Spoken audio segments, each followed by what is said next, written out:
काय फौजी आज बँकेत काय कॅश काढायला आला होता की काय? नाही, तुमच्याकडे जरा काम होतं. अच्छा, माझ्याकडं. बर, काय सेवा करू शकतो आम्ही तुमची? हा, तशी तुमची सेवा करायची संधी कुठे मिळते आम्हाला? अहो नाही, तसं नाही.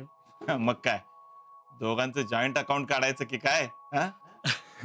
नाही नाही. अं, ते जरा वेगळं काम होतं. हा, बोला की. एक मिनिट. संदीप, अं, हा सर. एक चहा आण पटकन. जा. अहो नाही, नको. अहो, घ्या हो घोटभर. कटिंग आण. जा. हा सर. बोला, काय काम? मला जरा कर्ज पाहिजे होतं. कर्ज? आणि ते कशासाठी? घरात जरा अडचण आहे म्हणून. अच्छा अच्छा, बरं बरं. किती पाहिजे होतं? खरं तर 1.5 लाख रुपये पाहिजे, पण 1,10,000 मिळाले तरी चालेल. बरं बरं बरं, देऊ की. पण मला एक सांगा, तारण काय ठेवणार तुम्ही? तारण नाही म्हणजे तारण ठेवायलाच लागते का? अहो तर हो, तारण ठेवल्याशिवाय बँक सँक्शन करतच नाही कर्ज. तसंही तुमच्याकडे काहीतरी असेलच की, घर म्हणा, जमीन म्हणा. नाही म्हणजे असं काय नाही अजून. मी म्हणत होतो पगारातून हप्ते फेडीन ना मी. अच्छा, म्हणजे पेस्लिप आहे तुमच्याकडे? नाही, पेस्लिप नाही, म्हणजे पगार अजून सुरू झालेला नाही. मग अवघड आहे हो फौजी. अहो, जर तारणच देणार नसाल तर बँक कर्ज तरी कसं देणार? बँकेला सुद्धा काहीतरी लागतं ना, गॅरंटी म्हणून. बाकी काय होते का? बघू, काहीतरी करतो आम्ही तुमच्यासाठी. अरे वा, मामा पण आलेत की इथं तुमच्या सोबत. मामा? ओ बोयटे, अहो या की इकडे. हा, या. काय म्हणताय सर? काय काय काम काढलं? काय नाही, कारखान्याचा जरा उसाचा हप्ता जमा झालता, ते न्यायला आलतो. हाय का? मला वाटलं तुम्ही बी कर्जाचीच चौकशी करायला आला इथं.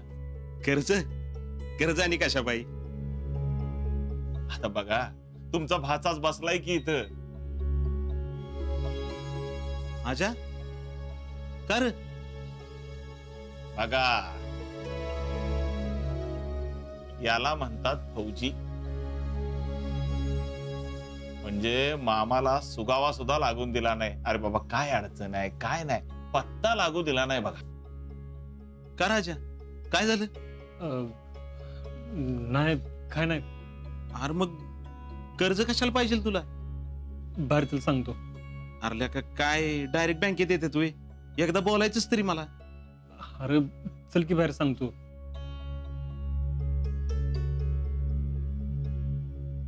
येतो. हा हा, या या या. हा, पण काही लागलं तर सांगा जरूर. होय, नक्की सांगतो.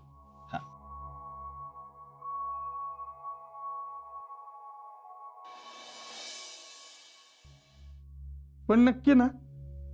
अहो तुमच्या शब्दाबाहेर नाही मी. तुम्ही सांगाल तसंच करतो. पण डोक्यावरचं एवढं वजन कमी होईल ना? अहो आधीच आठवडा 2 आठवड्यापासून घरावर नुसती मरण काळा आली. सगळेजण आतल्या आत पुढत बसल्यात. एवढं संकट टळलं तर काय बी करायला तयार आहे मी. होय, तसंच करतो. मला पण ह्योच मार्ग योग्य वाटतोय. मी तुम्हाला परत फोन करतो. ठेवू का?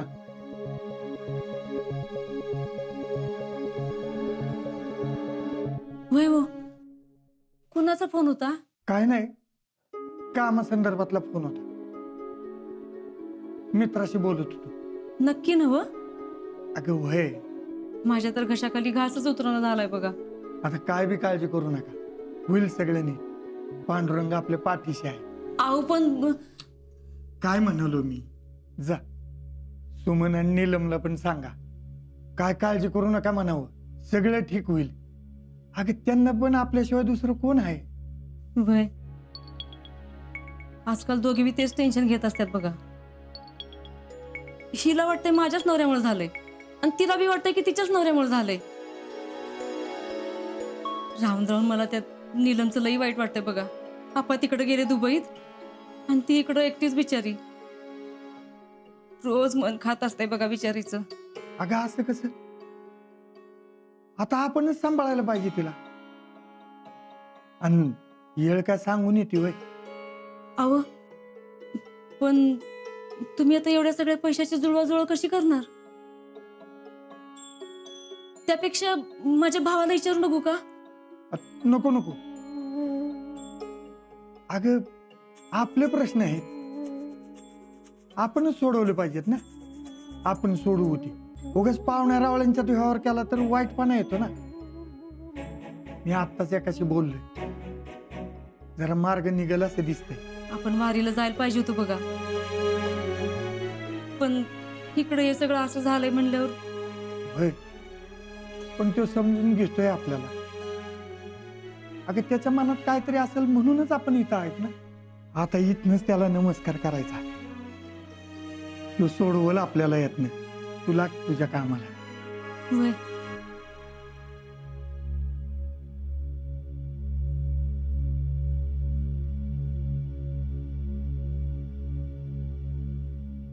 राम कृष्ण हरी. अरे काय आजा, हा काय झालं? असली कसली नड आली? कशाला पैसे लागणार होते? कर्ज घ्यायला बँकेत आलास वे? अरे यायच्या आधी एकदा विचारायचंच तरी मला. अरे काय लका? मामा ऐकून तरी घे माझं. अरे काय ऐकून घे? हा बँकेत आलो भेटलो म्हणून तरी कळलं मला, नाही तर कळलं बी नसतं. काय झालंय सांगशील का आता? अरे हे मी असं चौकशी करायला आलो होतो, म्हणलं पुढं मागा लागलं तर माहिती असलेलं बरं ना. खरं का आजा? अरे किती बी लपवायचा प्रयत्न केलास ना तरी तुझ्या तोंडावर स्पष्ट दिसतंय. आजा काय झालंय सांग बरं मला. मामा अरे शीतलच्या घरी लई मोठी अडचण झाली. काय? होय. आता काय झालं आणखीन? अरे त्यांनी बँकेचे पैसे उचललेत आणि जितू काकांनी बी कुठनं तरी पैसे उचललेत, आणि बँकेचा हप्ता भरला नाही तर जप्ती येणार आहे, घरावर नाही तर रानावर. आणि हे तू आत्ता मला बोलतोयस वय? अरे नाही म्हणलं तुला परत कशाला अडचणीत टाकायचं म्हणून. राजा बाप म्हणून समज केलं की रे तुझ्यासाठी, हा? आणि तूच मला अंधारात ठेवतोयस वय? नाही मामा तसं नाही, चुकलं माझं, पण मामाला कळतच नव्हतं काय करावं. माझ्याकडे 8,000 रुपये साठले होते. मग मी इक्या, फौजी, रावल्या या सगळ्यांकडनं मदत घेतली. सगळे मिळून 40,000 रुपये साठले, पण अजून 1 लाख रुपये लागणार आहे म्हणून बँकेत आलो होतो. अरे काय म्हणावं तुला? पार त्या हनुमत फौजीकडनं पैसे मागितलेस, पण सख्या मामाला एका शब्दाने विचारलं नाहीस वय? नाही म्हणलं की तुला चुकलं माझं, असं नाही करणार परत. असू दे, बघू आपण करू काहीतरी. अगदी 1.5 लाख नाही जमले तर थोडेफार जुळवून त्यांना या संकटातनं बाहेर काढू. आणि बघ ऊसाचा हप्ता बी जमा झालाय आता. अरे पण ऊसाचे पैसे आपल्या घरी लागतील ना. अरे पैशापेक्षा माणसं महत्वाची आहेत, हा? आणि किती बी झालं तर नाना आता पाहुणं आहेत आपलं. पाहुण्याच्या मदतीला आपण नाही जाणार तर कोण जाणार रे? कर काय झालं?